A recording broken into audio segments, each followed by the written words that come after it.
The Meadowland, no man's land, home of the quicksand. It's the big homie. Mount Rushmore. What it do? 702. Man, listen here, man. I believe when we left off last time, I was talking about how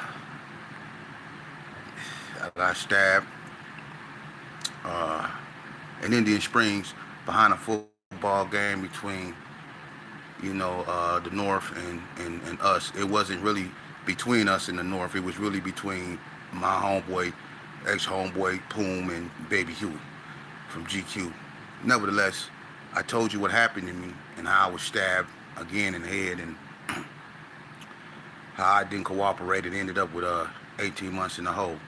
Before I continue though, shout outs to the brothers in California uh, from Fodes and Inglewood that been listening to me and been playing my videos and getting Vegas exposures.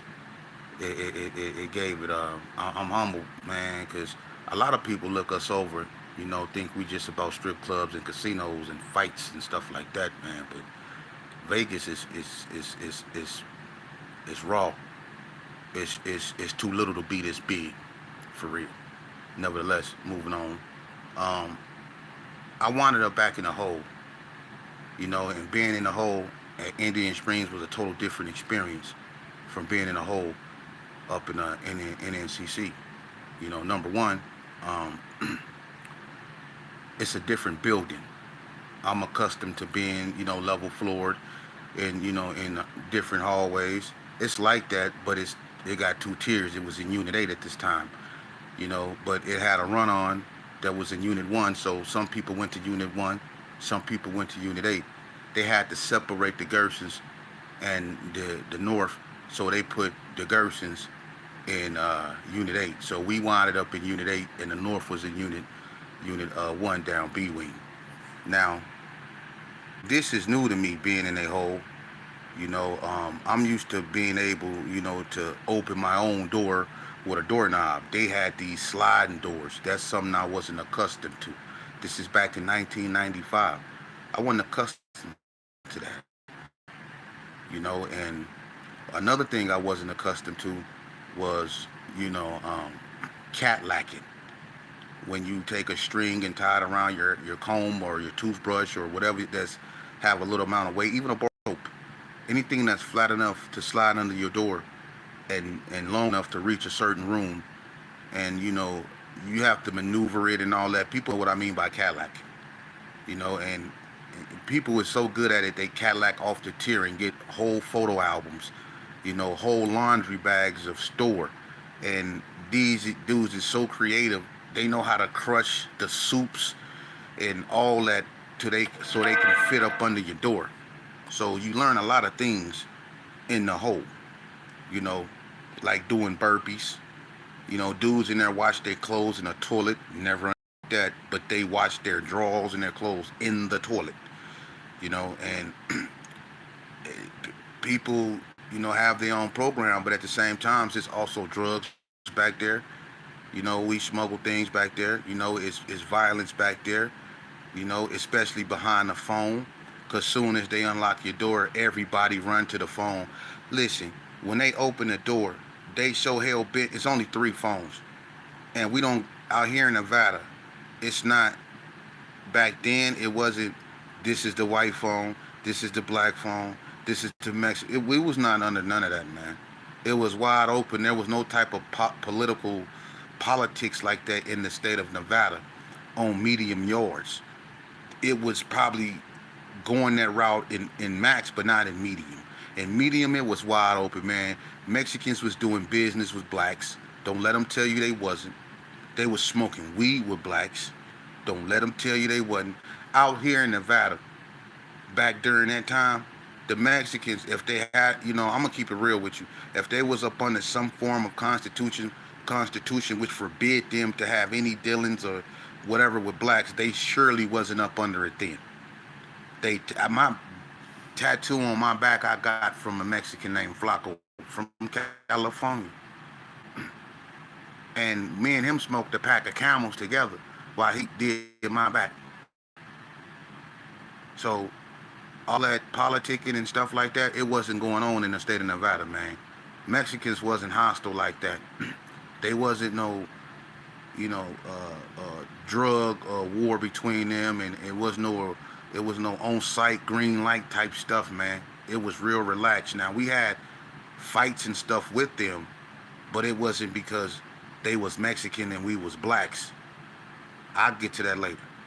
But I'm in a hole, and you know, I actually seen a dude jump off the top tier down because his door was on the top tier. His doorway stayed was at the top tier, but if he walked toward the ledge, he looked down. The phones was right there.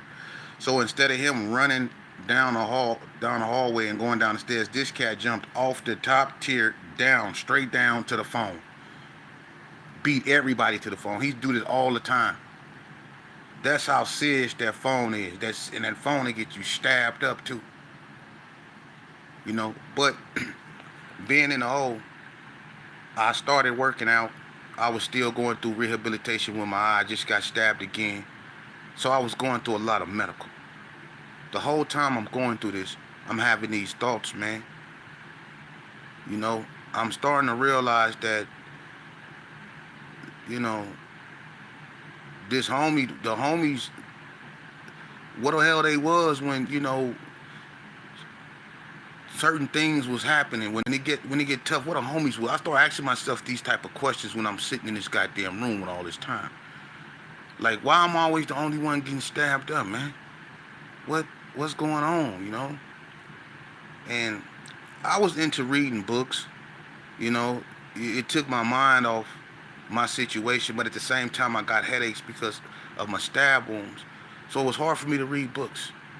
It was hard for me to focus.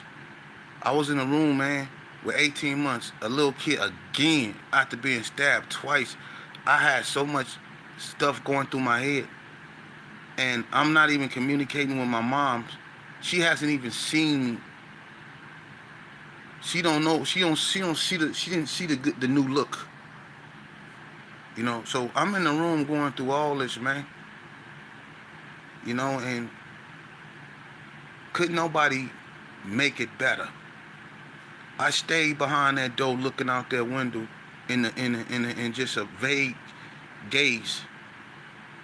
Nowhere. But stuck there. I start losing it. I start hearing stuff.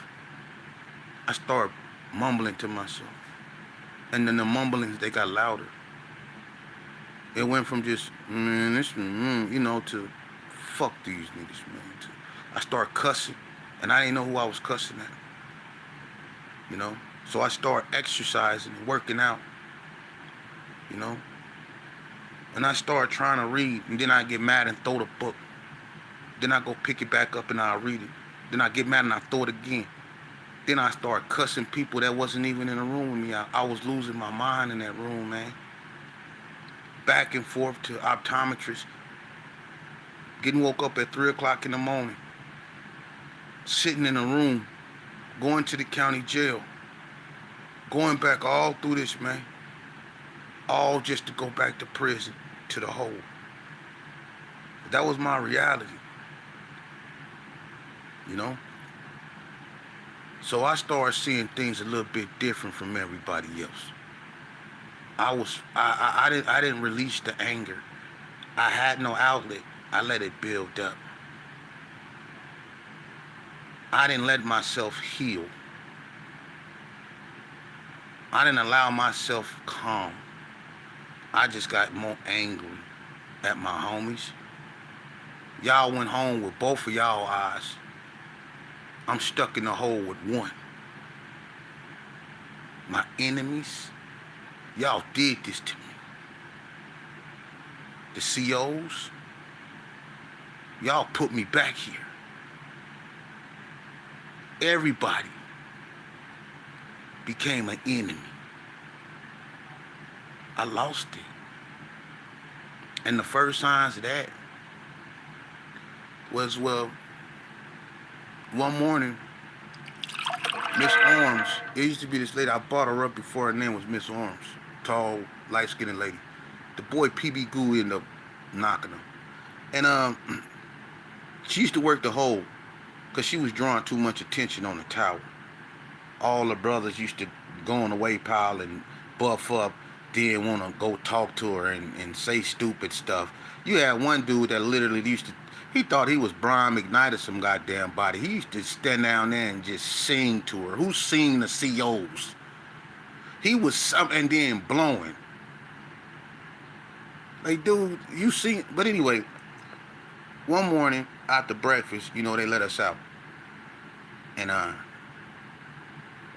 had this ritual. I come out, I clean I sweep them up my room, take my trash out, use the shower, get the phone if I can. If not, go get me some weed and some cigarettes and some girly books and go back in my room. That was my ritual. Now, on this particular morning, they had these mops. They used to have the like metal mop ringers that you can just take off the mop. They used to have those. And I always get the mop first. Why? Cause I just always get the mop first. That's what I do. And so on this particular morning, some little fat white boy, man, I don't know, this little like Curly off the Three Stooges, little fat motherfucker, right? Excuse my French. He decided that he wanted to mop his room first, and me thinking now he had a right to, because then nobody owned the mop. But me, I felt I owned everything at that time. I ain't care. Like I said, I lost it in there, man, and I didn't know I lost it into this incident. And when I go get the mop, I realized the mop ain't in the bucket. Where the hell am I at? Now I'm mad because I gotta look for it. So I'm going from room to room on which doors they open looking for the mop. He didn't even have the audacity to take the whole mop bucket and just do it right. He just took the mop to his room. So when I go and I see he got the mop, I say, hey man, what you doing? You know I get the mop every morning. So I go in his room and take the mop. He said, I'll be through in a minute, bro. I say, no, you through right now. And I walked in his room. And I reached out to take the mop. And he said, bro. And he like pushed his hand back. And he like, first step out my room, bro. I'm like, what you mean step out your room? He's like, step out my room. I was like, all right. I stepped out his room. I'm gonna step out your room. I smiled at him, okay. I said, let me get that mop out there. He said, I told you, I'm gonna give it to you, bro. I said, all right. So I went down there by the stairs. Now I was thinking should I kill him? Should I go get my knife? And when I was walking back toward the mop area, he by the mop, he come from behind me. So he bringing the mop back. So as I'm walking toward the mop, I can hear him coming. I turn and I see him. And he was like, here you go, bro. I'm like, all right. I'm walking toward the mop. So I picked the mop ring up. And he set the mop in the mop bucket. And he turned around and he walked off. I don't know what made me do it, but I took that mop ring and I Barry Bonged his ass. I mean, I didn't swing it up downwards. I swung it sideways like I was hitting a home run. And I hit like 4 of them. Bam! Bam! Bam! I had blood everywhere, man. I had blood all in my face. I had blood all on my eye patch. I had blood all on people's doors. I bust that boy head open I bust his head wide open.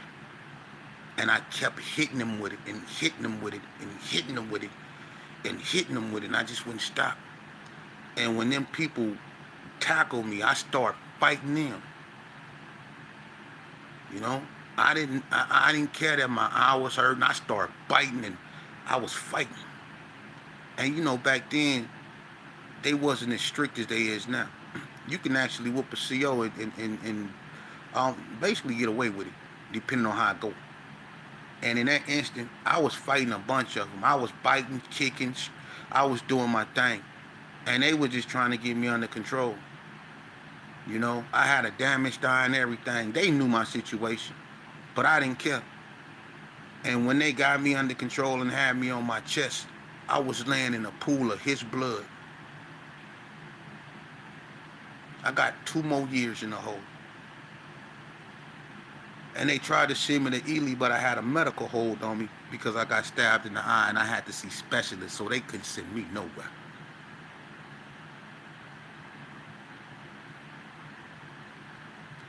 And you know what?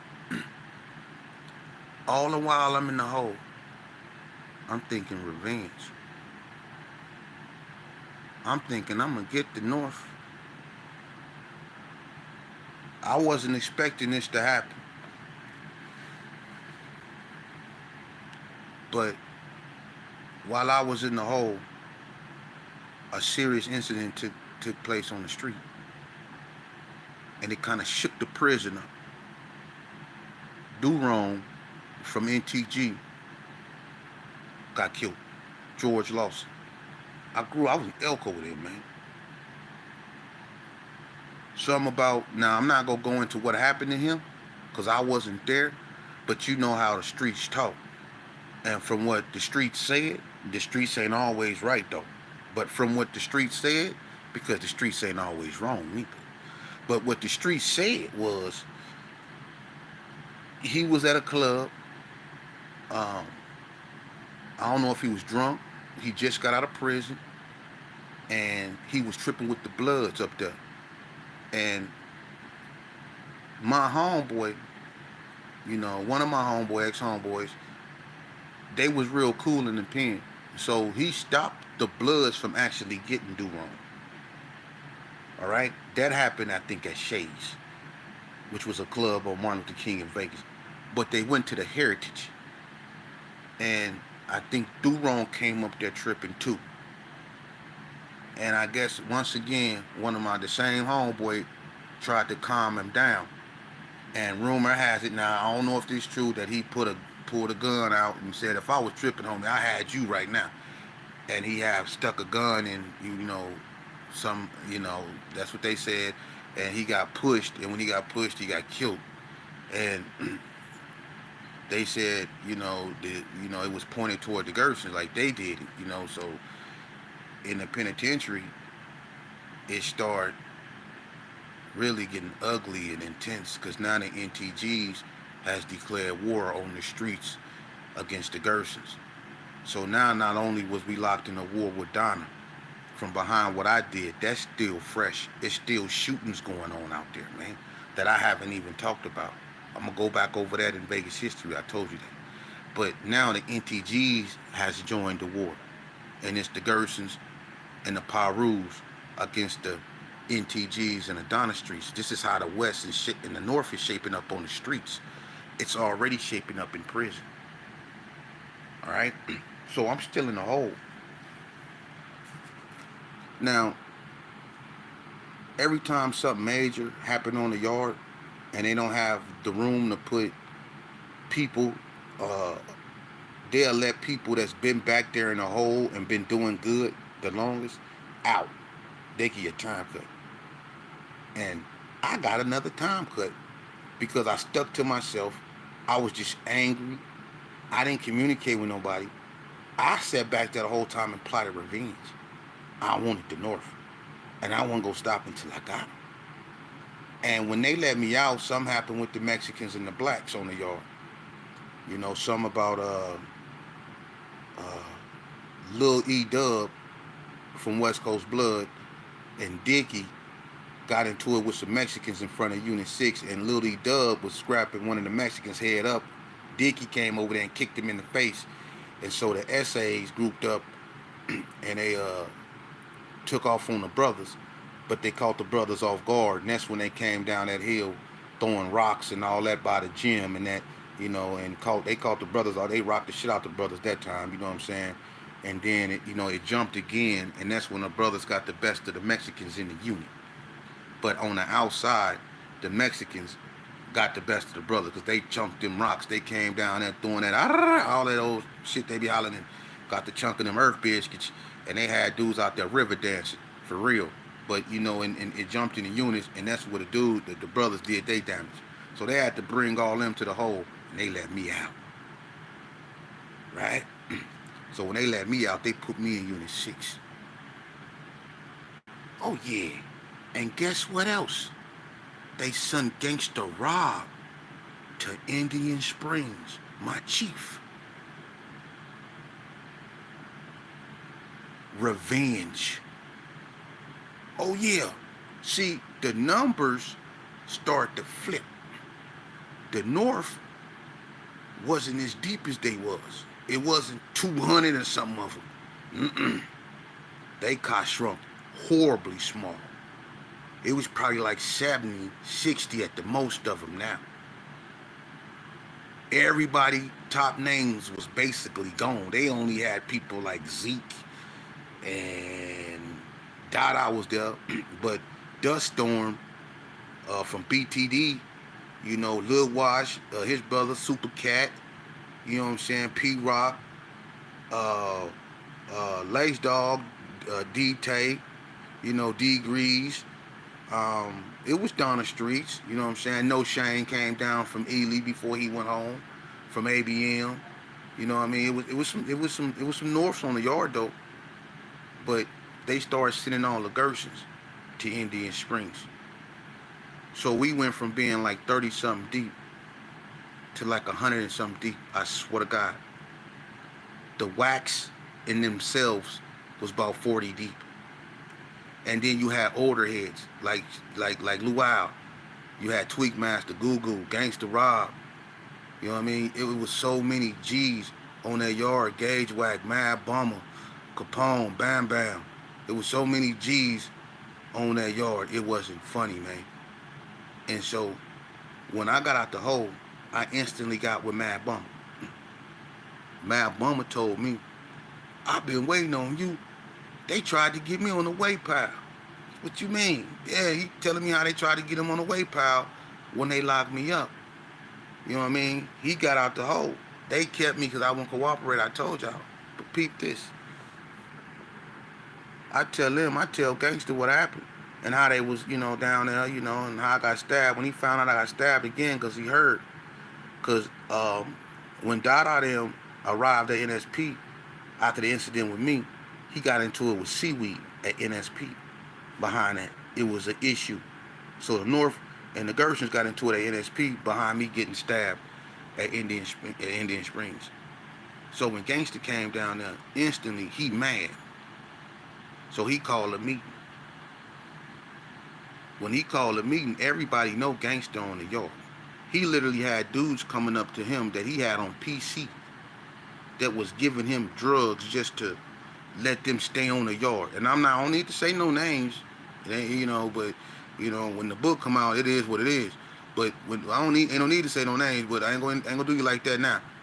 But it was dudes coming up getting that dude drugs just to so you know they could stay on the yard.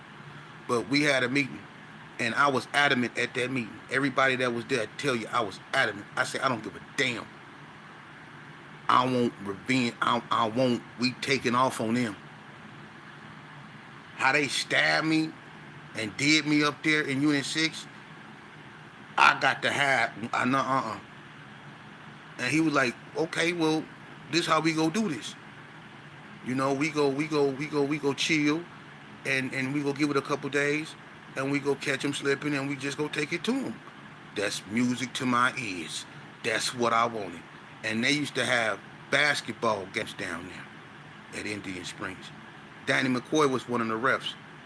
They had series, but this with Charles Webb, D-Boy, Wayne Love from 60, Chili Sauce, Tall Dog, Touch Tone, Jamie Gator, all these cats down here that was some cold ballers, Dirty Rock, you know what I'm saying? Cold ballers down there, right? So when they be playing these basketball games, they be serious, meaning everybody on the yard coming to watch these games, man, because these dudes is talented. You know what I'm saying? So one night, and you know, the games that they play sometimes be after dinner. So the sun be going down, because like I said, we stayed out to like 8 something at Indian Springs at one point. So one day, we had a game going on in there, and the North was sitting like in the middle of the bleachers. And we was looking over the rail, because if you look over the rail, you can see the whole layout of everybody on the bleachers, the inner weight pile that's down there in front of the basketball court, the basketball court. You can see the whole layout. You know what I mean? So people be looking over the balcony to watch the games and stuff, but you can see who's sitting in the bleachers when you look over there too. So when we came in there about 50, 60 deep, and we looked and we seen where the north was. They were sitting in the like toward in the middle. And once I'm like, there go P Rock and Lil Wash, and we seeing all these cats from the north right there, right? I'm like, oh yeah. So we decided to sit at the top of the bleachers, but we go be in the back of them. And we came up on the side of the bleachers. They got these big old basketball players just drew on the wall that Safari, a Muslim brother, good brother, I'm gonna talk about him later too, that he drew on his wall that go all the way around the wall. So we came from the side and we went up to the top of the bleachers and we went along the top, and nobody was like, no, like on to what we was, up to. They just seen a gang of dudes coming in. They knew it was the Gershon, so they didn't think we was tripping. So when we came in there, we sat behind them. I'm sitting directly. Who was that? P Rock from ABM. I'm sitting behind him. He got these blue Loke glasses. They Lokes, but they had the blue tint. He got them on, and he got these little blue things he done made like murder braids in his head. He's sitting there in front of me, right? He oblivious to about what's about to take place, right? So we sitting against him. As a matter of fact, he was sitting next to Hitman from Dynasty Villains. He was sitting right next to him, and I sat right behind these two. And when they was playing basketball, I was sitting there, right? And Gangster was like, man, when you ready, man, do what you got to do. And I was like, yeah, all right. And when I take off, the homies was gonna take off, and they better take off because them last two performances wasn't too good. So I waited, and I waited till they blew the whistle. When they blew the whistle, they got this loud ass horn thing. It's hella loud, you know what I mean? And that means it's time out. So I was sitting there, and I said to myself, the next time he hit that loud ass horn, I'm gonna hit P Rock motherfucking name, right? Excuse my French. But I waited, I was relaxed, and P Rock, I guess he kind of felt it, cause instead of him leaning back like he was, he kind of set up, and I was like, I'm still finna get him. So I set up with him, and soon as they went back to playing, and it went on for a minute, and it seemed like the game went on for a long time, cause I really wanted to hit this dude. You know what I'm saying? So I was like, damn, when they gonna call a timeout? When they gonna blow that horn again, right? So finally, there's a foul. I looked at P Rock, the back of his head, and I wanted to see where I wanted to hit him at, and I just said, fuck it. I hit him right in his ear. I hit him so hard, P Rock, didn't I? I hit you, I knocked you off your equilibrium. Boom! When I stole on P Rock, I don't know which one, I think that was Mount Bombers, stole on Hitman. Bam! So we start fine on the north in the bleachers, just whooping them. Bing, bing, bing, bing, bing. And then the homies that didn't come in the gym, when they heard the commotions, they fell off in there. And we cleared the whole bleachers out. We beat I don't aggrandize on nothing. Just like you give it, you get it. I gave it and I got it. Just like when I talk about when I get served, I talk about when I serve too. So I'm not sitting there saying that we was just devastating nothing. Mind you, I got stabbed twice, man. And I just got stabbed by these dudes. And I wasn't hearing nothing. I took off and we started smashing the north up in that gym. And now, it was no police up in there. That's how open his yard is. It was just the coach, Coach Willis, and he was in his office. He oblivious to what's going on. He let the referees, Danny McCoy or whoever blowing a whistle, run everything. That's how open that yard is, man. I'm not lying. Ask anybody. You could do whatever you want to at that place at this time. We were scrapping in the bleachers, man. We add all them bleachers out. We smashed the north that day. For real. And we got up out of there. They didn't get it by the time Coach came, he had to call for backup. By the time we got up out of there. Dudes was running and falling, running sideways, we got revenge. And we made it back to our unit. They locked the yard down. We didn't come back out for a day and a half. They did an investigation. Didn't nobody say nothing. This time, they opened the yard back up. Everybody grouped up now. But now we got the advantage. But there's no blood alliance. See? There's no blood alliance. So everybody's grouped up because the blood's like, what the hell going on? They don't know what's going on, like who, what's cracking. And they was on point for what was going to come toward them. If someone was coming toward them, they was going to be ready. There was no blood alliance. And when I come back, I'm going to talk about that. When we start connecting with the Bloods down in SDCC, when Biscuits and Gravy officially became the brand. Until then, from the ground up, you know what's up.